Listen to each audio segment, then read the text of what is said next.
Hi everyone, it's Raina. So this video is 7 sketchy things about Scorpio. And the word sketchy is meant to imply anything that is not just underhanded, because it's usually not that. It's more about the shadow aspects in general of Scorpio, because every sign has these shadow aspects. And so Scorpio is no different. And these videos are meant to be entertaining, but also informative, because a lot of times people can wonder, like, what makes various signs tick. And so hopefully I can shed some light on some of these more challenging aspects. Number one is lack of trust, which creates a suspicious and paranoid nature. And Scorpio, because it rules the 8th house, which deals with sex, death, and other people's money, the death part really seems to be a theme for Scorpio, where they may lose a parent or somebody close to them early on in life, and they grow up with abandonment issues. And when somebody has an abandonment issue, they can be very clingy in some cases, smothering behavior. But for other people like Scorpio, who wants to seem like they are in control all the time, their abandonment issues may come in the form of testing in the relationship, where they are trying to see if their partner really cares about them, which is kind of like a paranoid nature, as well as being overly suspicious. I guess those are kind of similar terms. I guess paranoia is actually being excessively suspicious, isn't it? Or at least part of it is that. But, snooping around, checking their partner's cell phone history or their computer history, maybe trying to catch them in lies or catch them somewhere they're not supposed to be by calling them at random times. Who knows? The point is that they may engage in these behaviors, and that can erode trust within a relationship. The other person may not appreciate that at all, so they may actually push away the very person that they want to keep. One of the things that I did not do with these videos is specify that this is going to be the sun sign, because you can see this with the moon in Scorpio, or Venus or Mars in Scorpio, the rising sign in Scorpio, the same behaviors manifesting in different ways. If you're somebody who is dealing with a Scorpio who is trying to test you and maybe even accusing you of doing things you didn't do, that's something to be very concerned about, because it can lead to a lot of problems. First of all, you may feel like there's nothing you can do, that the Scorpio person is always suspecting you. And you have to ask yourself if that is a healthy environment to put yourself in. And yet you may want to have sympathy for this person, because they obviously have some unresolved issues, maybe even a traumatic experience. And you may kind of point that out to them, that they seem like they're trying to cope with something that they have dealt with in the past. And if you are a Scorpio person who admits that you have this tendency, you may want to talk to somebody that knows how to deal with these types of issues, to kind of like really come to terms with what motivates you and how destructive it can be, because it can get to be a vicious cycle if you keep doing this in relationship after relationship. And as far as I'm concerned, the law of attraction really is about us creating our own reality. And if you believe that the world is an untrustworthy place, it will probably show up for you that way. So number 2 is being too secretive. And for instance, this is an example of something other than the sun sign really showcasing this. If your rising sign is Scorpio, you may give this kind of a secretive vibe off. Maybe some people might say, oh, it's mysterious. But it can be that the Scorpio rising person does not really want to reveal too much about who they are to strangers. And that kind of goes back to that mistrustful or distrustful nature. I never know if it's mistrust. I think it's distrustful, or maybe it's both. But anyway, that lack of trust can lead to secretive behavior. What can happen, though, if a Scorpio person gets into an intimate relationship, they can still carry some of those tendencies into that relationship and continue to be closed off from their partner. And their partner may sense that they are holding back, that there's something within them that is not being fully revealed. And what the irony is that what happens is the other party starts to kind of suspect Scorpio of something, because they're like, what do they have to hide? So you really, alienate your partner and prevent the very intimacy that the 8th house that you rule is all about. Intimacy is not just sexual intimacy, it's also emotional intimacy. And it takes guts to be open emotionally because it is so vulnerable. And a lot of Scorpios fear that vulnerability, and they think that they're being powerful by kind of withholding, and really it just holds them back in a lot of cases. Number 3 is power hungry, and this is what we're talking about with trying to appear invulnerable. But power can manifest in different ways. The Scorpio person does not want to ever be in a position where they feel dependent on somebody or powerless. And again, this can come from experiences in their childhood, in the past, where they felt like they did not have the means to control their outcome, whatever that was. And that is something that Scorpio just cannot stand. And so they will be, you could also just call this, instead of power hungry, very controlling. They will not let other people know how controlling or power hungry they really are, though. Because, for instance, Scorpio is ruled by Pluto, which is where that power, that need for power comes in, but also by Mars, which is the ruler of Aries, and that ambition and that energy that that Mars represents.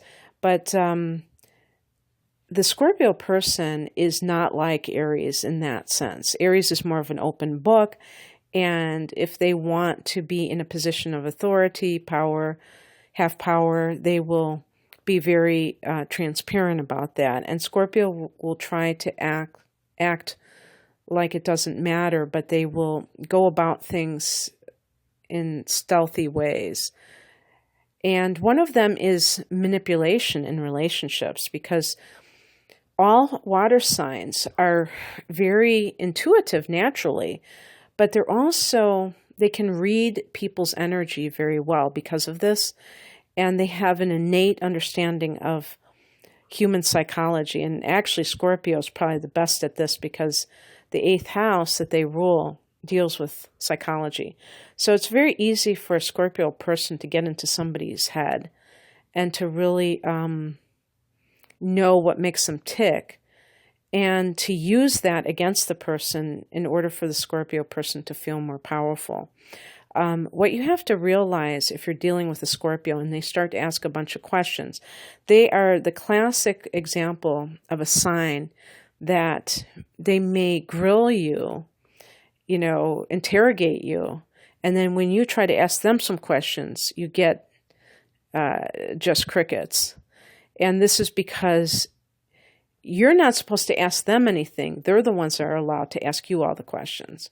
That's that kind of lopsided power situation. And again, they will use manipulation, if that's what it takes, to get what their needs met. So you have to, they're like master chess players. So you have to be able to match wits with them. And if you're not ready for this, then you're not ready for a Scorpio. Because, but this is the law of nature, and I have to really stress this because I'm writing to people on YouTube and, they're saying, I'm not like this, blah, blah, blah, and I never said that this is going to be everybody. But you have to decide if you're with a Scorpio and they're playing these games, if you really want to play these kinds of games, these power trip games, because to me, that's not a real relationship. And if a Scorpio, you have to understand, if you are doing this, that true power is within yourself. Anyone who tries to manipulate another person to feel powerful is very weak. The best way you can empower yourself is by understanding your true nature and not trying to interfere with another person's destiny in any way by manipulation. Number 4 is vengefulness. And this is a classic lower nature Scorpio trait. Scorpio has an ego, but again, because they want to appear invulnerable, they will not let people know when they have felt dissed or humiliated. So they will wait for the perfect moment to strike back. And being vengeful is a form of spiritual ignorance. I mean, there's no other way of putting it. There's no reason to right wrongs. You don't have to kind of play God or a vengeful God, really, if you think about it. If somebody does something negative towards you, you have to understand that there's cause and effect in the universe. It's just like kind of absolutely unemotional as a... it's not even a belief. It's like just how it is. So you don't have to lift a finger. Things will happen as they are designed to happen. And whenever something happens to you at the hands of another person, it's always good to do self-inquiry to see if you can determine why it happened. Because you may find that there were certain actions that you took that created the chain of events that led to what happened. Even if the other person is really at fault, 90% to your 10%, it still is much more of a enlightened way of dealing with things to just look at how you contributed to the situation and realize that the other person has to deal with the consequences of their actions, that you don't have to be the one that teaches them a lesson. Number 5 is obsessiveness. This is another influence from Pluto. And Scorpio is a fixed sign. It's also a water sign, so the emotions come into play. And so a Scorpio person can really fixate on something or someone and find it very hard to let go. It becomes like this addictive tendency. And, even stalking can happen when a Scorpio person is rejected by a lover. And they can, and what is at the root cause of this? It's ego. The inability to let go of somebody who is moving on with their life. It feels like a loss of power for the Scorpio. So rather than sit with that, deal with that, they take action. And that means to follow the person, to hound them, it's all, you could also say it is a form of vengefulness in a way, because they're making that person's life a living hell. But it's also on the mental level, and this can happen if somebody has Mercury in Scorpio, where they have obsessive thoughts, they can't seem to stop thinking about things. And they could be a variety of different things. And so meditation, of course, is a great way to loosen the grip of an obsessive mind. And if you're dealing with somebody that's demonstrating these kinds of obsessive qualities, don't minimize them. Realize that they can, be taken to the next level and be very dangerous. Number six. Oh, there you go. That was a bit of a Freudian slip, because I think I said sex. And I didn't put sex on this list because I don't think that Scorpios are sex maniacs or anything like that. Actually, number 6 is cruelty. And this is, I think, an outgrowth of number 4 being vengefulness. When a Scorpio person feels powerless, they may stoop to, any means necessary. Like Malcolm X said, and actually try to create pain, inflict pain on another person, if not physically. I'm not even talking about physically, but emotionally. And a Scorpio person can be a masochist. A sadist in the extreme form. Again, this is like really lower nature. This is not the typical Scorpio person the typical Scorpio person will be sensitive enough to know when they are hurting somebody and not want to do that. So this is, again, possibly due to past trauma in their life that they are projecting onto somebody else to try to get it away from themselves. Sometimes when people are abused, they become the abuser. And this is no different than somebody who's a Scorpio. And if you're with somebody who is engaged in this type of behavior, it's obvious that it's abusive, and you need to take precautions and just get away from toxic people like this, because they will suck you into that, dark world, and you could easily start to doubt yourself and feel bad about yourself. And that could, pull you down. And the last one is lack of forgiveness. And this is, again, due to Scorpio being a fixed water sign and having very pronounced and fixated and fixed opinions on things. And when people, especially since Scorpio is a water sign, have opinions, when Scorpios have opinions, it's hard for them to alter them, because there's like a stubbornness about their emotional nature.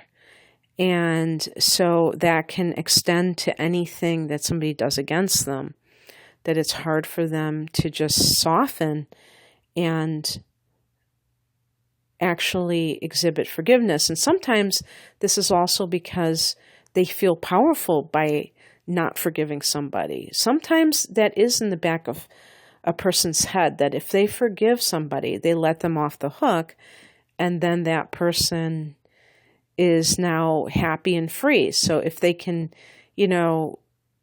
treat that person like they are such a terrible person who hurt the Scorpio, they're assuming that that person is just going to feel so badly about themselves that they're going to just carry it with them for the rest of their life, and they're going to have a future that is totally unhappy because they haven't been forgiven by the Scorpio. And that's like absurd. A lot of people will assume that the Scorpio is a jerk, and they'll be like, thank God I got rid of this person. They're not going to believe me. A lot of people that you think need to apologize to you, they're getting on with their lives. And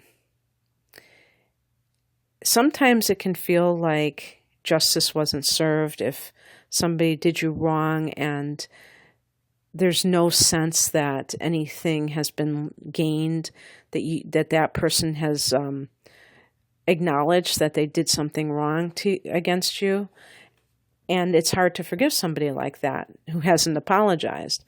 But the point is that you see the bigger picture, and that frees you because you're not consumed with hatred, which is really toxic. So you're really doing it for yourself. And yet you're also letting the other person off the hook, and you're acknowledging that we are all imperfect in our actions sometimes. And this is due to our lower nature taking over, taking hold. And just as you forgive yourself, you forgive other people. Because let me tell you, if you can't forgive another person for something they did wrong against you, then chances are you don't forgive yourself for things that you did that were wrong. And not forgiving yourself is pretty sad. You really should accept yourself and know that you're a good person, and that you just were weak in one moment. And that doesn't mean that it defines all of you. Okay, I hope that you enjoyed this. And if you like this kind of, deeper analysis, please check my website. I have the link below to some of my astrological videos where I do this kind of thing in different ways. Okay, take care. Bye.